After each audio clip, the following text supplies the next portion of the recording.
All right, ladies and gentlemen, my name is Steve Summerford. I'm one of your admin here at Ask a Plumber. I tried to do another video with my son recording it, but his equipment is messing up. So we're going to do this guerrilla style, just quick and dirty.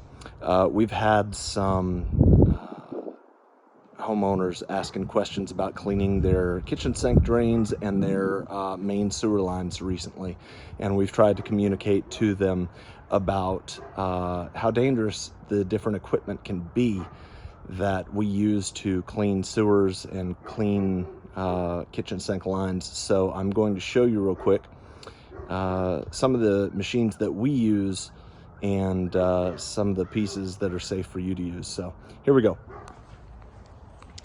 So this right here, coincidentally, is my big machine. It is not as big as some machines, but this is a machine that I can use myself safely as a one-man company.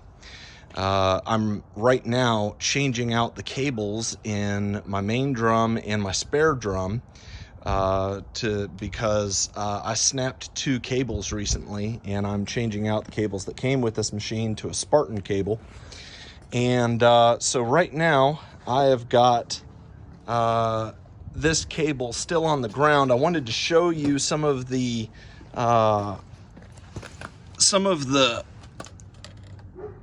pressure that's on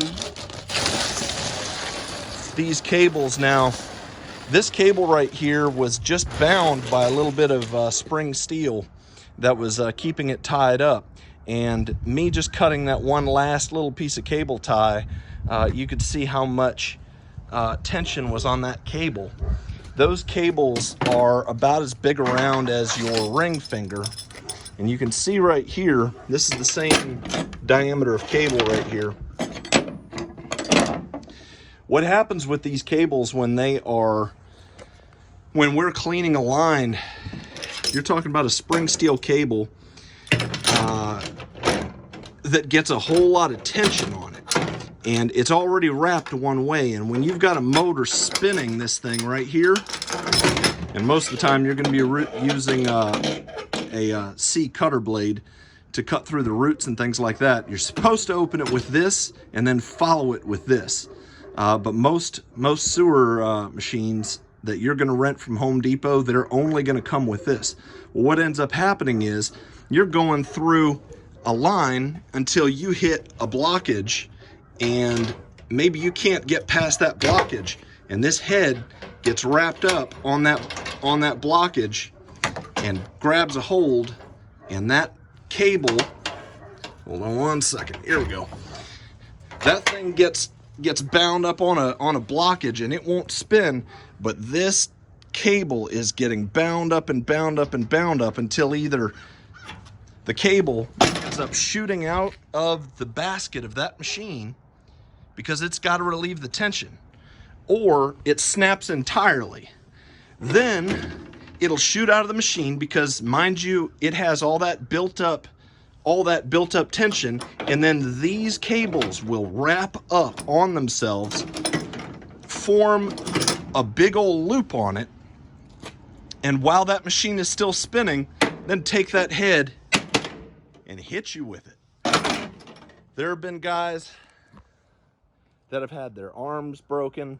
One of my former employers, he had his arm wrapped up and was about to have it ripped out of socket.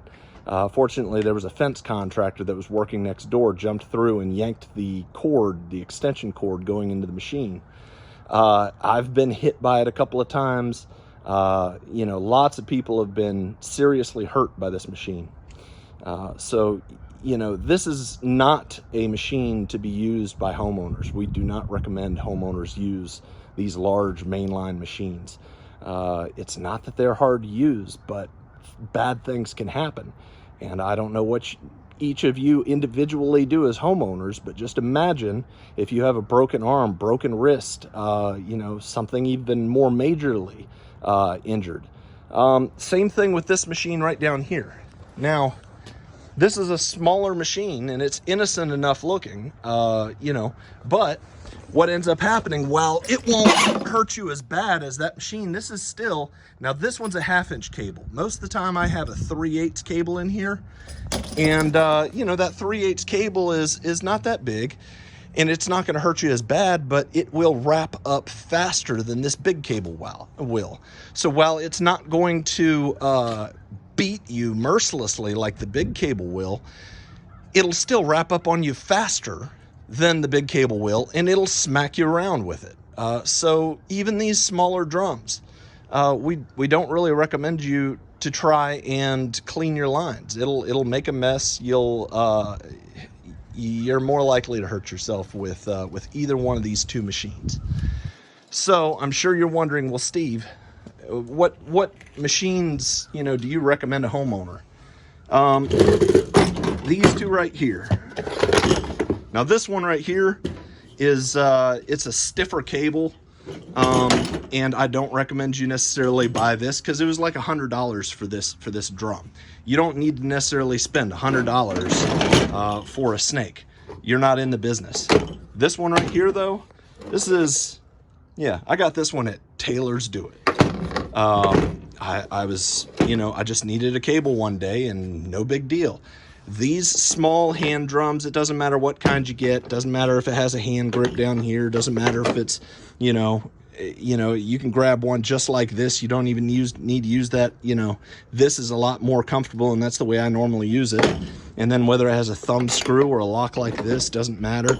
Doesn't matter if you use the one where the drill attaches on the back, that's fine too. These drums, if you're spending anywhere from $20 to $35 on one, that's all you need as a homeowner, and you can clean your lavatory drain, your shower drain, your bathtub drain. They only have about, you know, 25 feet of cable. This one has, yeah, 25 feet. And that's all you need as a homeowner for the most part for most drain cleaning. Anything bigger where you need something like this, if you've got a laundry line and a kitchen line that go a distance before it ties into a bathroom drain or anything like that, you're going to need a machine like this. This drum is not going to, neither one of these two drums is going to clean a kitchen line or a washing machine adequately. To clean a kitchen line or a washer line adequately, you need a machine like this. Renting a machine like this, you're going to spend probably 1/3 to 1/2 of what you would pay to call a plumber in. But how much time, how much consternation, how much of a mess, and then what if you injure yourself? It's just not worth it. So just give a plumber a call. We can get in there, probably knock it out most of the time in a half an hour if your drain is not in disrepair. If your drain line is still intact and it just needs to be cleaned out, we can get you knocked out pretty quickly most of the time. If you know, if your drain is in, you know, an old line like galvanized or cast iron and it's full of stuff, it may take us a little while longer, but better for us to be able to get in there and analyze what you have and get it taken care of than you messing around with it and dealing with it until 6 o'clock on a Friday night, and then you've got the whole weekend, or you call a plumber and you pay them weekend rates to deal with it. You're going to end up paying more for that after hours call. So anyway, I just want to make a quick informational video. You know, be very careful out there, folks. You know, if you want to go for it and try and clean your main line, you know, you have the information that you need to know. You want to use gloves like this. These gloves are specially designed to be able to grab onto those cables without the cable grabbing you. If you try and use a pair of leather gloves like this, those leather gloves will grab on, that cable will grab onto those leather gloves and they will wrap up your arm. Your arm will get wrapped up inside that cable, and you know, it's no good. So anyway, y'all be well, be safe, and we'll talk to you later. Thanks.